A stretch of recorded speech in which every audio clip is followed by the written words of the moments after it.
Hey, the man you've relied on for movie reviews for nearly 40 years is hanging up his headphones. You'll remember Doug Wright stepped away from his news talk show 5 years ago, went into sort of a semi-retirement. Now it's time to roll the final credits. As we say, Doug is saying goodbye. And as head of one of the longest running shows at KSL, the KSL Movie Show, Doug Wright is joining me in studio. It's always a treat, and I mean this, when we get the chance to hear from you, to learn from you, to have fun with you. And the movie show was that, Doug. It was just fun. It was fun. I absolutely loved it. And I want you to know, what? I try to retire only every 5 years.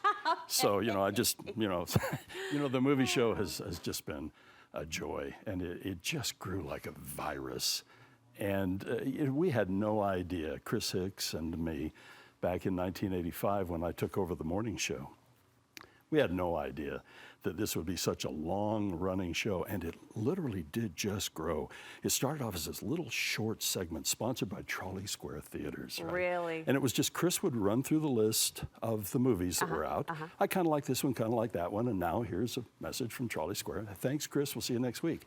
Well, that lasted for about 3 weeks, and then we just started laughing and joking and talking more in depth about movies and comparing notes. And I always expected KSL to go, because it really was out of character for KSL at the time. I like to use the term from Young Frankenstein. Always the movie show has been abnormal. It just didn't quite fit the mold, but they let it grow. And all of a sudden we're doing an hour, and all of a sudden we're doing 2 hours, and now we're doing 3 hours, and it's fun. I was mentioning to you, with all of the heavy stuff that I would deal with on the show, all through the week. During the week. And to all of a sudden just get to Friday and go, okay, now we're going to have some fun. Yes. Just kind of let our hair down a little bit. And were you always a natural movie buff, or did you grow into that as well? I've always loved movies. You always loved movies? I've always loved movies. My father was a projectionist at the Parkview and the Woodland Drive-In. I could run 35-millimeter projectors when I was just a kid. I ended up not having a real tight relationship with my dad, and he wasn't a big part of my life. But for a brief moment, I learned how to run projectors. That was your thing. And retirement, what will that look like for you? Oh, full retirement. You'll have to ask me in about a year from now. Okay. Because, since I was 16 years old, Brooke, I have walked into a broadcast facility or been engaged in something to do with broadcasting since I was 16. That's 55 years. Doug. And so on one hand, I'm kind of going, wow. But on the other hand, there's so many things I want to do. And, and by the way, I feel just absolutely, dismembered a little bit because my wife isn't here with me. And so often on Studio 5, she has been. She's here to hold your hand. And that's right. She's here to make sure I don't mess up. Straighten your tie. That's right. Straighten my tie and make sure I don't embarrass the family. We love Dee. We love her so much. But, Dee and I, we met at KSL, of course.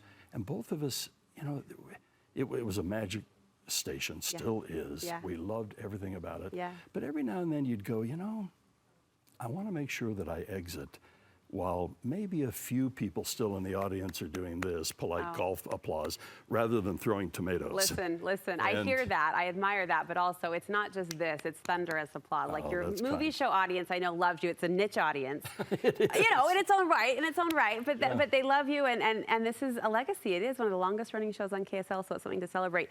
Will you stick around? Oh, absolutely. Because we can't let the movie guy go without talking about movies. In fact, our movie nights will be better with a few of Doug's recommendations. It's a list you'll want to jot down, and we'll share it after the break.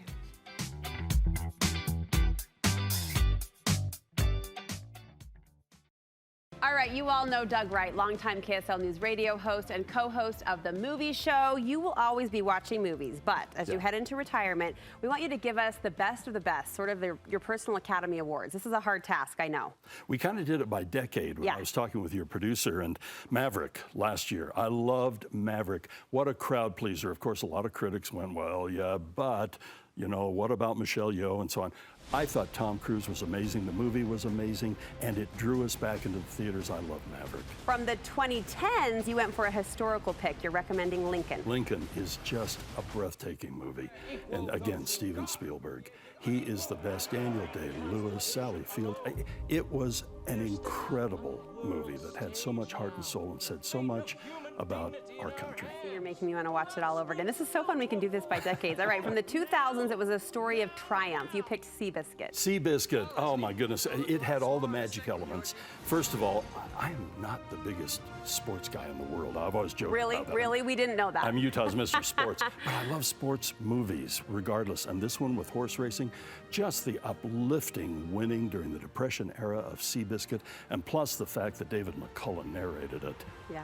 Thumbs up on that one. All right, let's stretch it back to the 90s. We'll stick with the horse theme, though. You're pulling on a Robert Redford, The Horse Whisperer majored list. I love Redford movies. There are very few I don't like. There are a couple, but very few.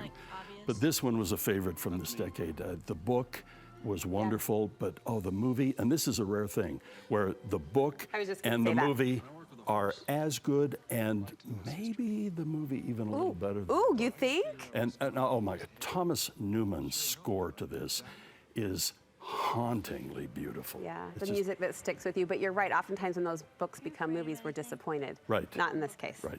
All right, let's go to the 80s. This was actually the first decade that you hosted the movie show on KSL. You making your list, a classic blockbuster, Raiders of the Lost Ark. There's so many movies in the 80s that we all love, the John Hughes movies and so on. But there's something about Raiders where Spielberg, again, notice I have a thing on Spielberg too. Yes, you do. Spielberg took us back to those old cliffhangers, but just souped up, for our era. And the excitement and the fun and having a real hero who was seriously flawed, by the way, the anti-hero, as it were.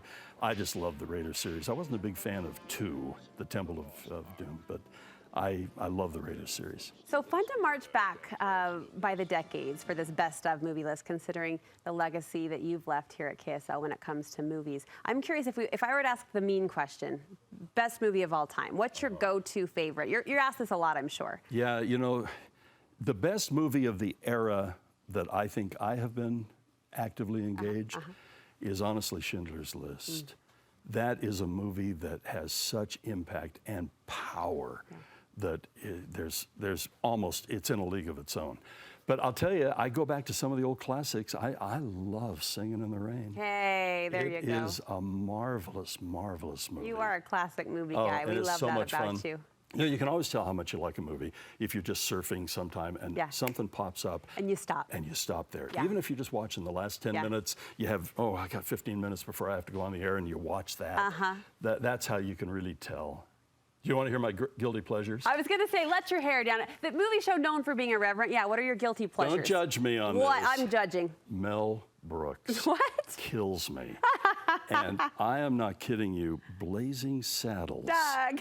Is, and people watch it and they hear the very inappropriate words and, so on. But I think they don't listen deep enough to realize what a social statement he's making. This is what we're going to miss. On bigotry and prejudice. And Young Frankenstein, I've already referred to it once. I'm Abby Normal. What can I say? Doug, we love you. We're going to miss you. You. Thanks for all the pleasure that you've given us over the years through the movies and pointing us to good content. We appreciate you for that. Thank you, Brooke. So much fun to be here.